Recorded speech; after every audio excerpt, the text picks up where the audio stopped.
లేని గొర్రెనైతే కాటికి నే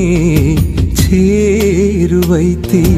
కావలి లేని తోటనైతే కారడవిగా నే మారితే,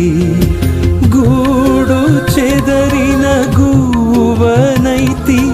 గుండె పగిలిన ఏకాకినైతి,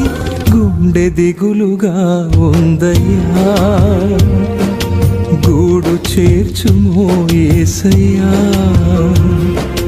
గుండె దిగులుగా ఉందయ్యా గూడు చేర్చుమో యేసయ్యా. బ్రతకాలని ఉన్నా బ్రతకలేకున్నా, నిలవాలని ఉన్నా నిలవలేకున్నా,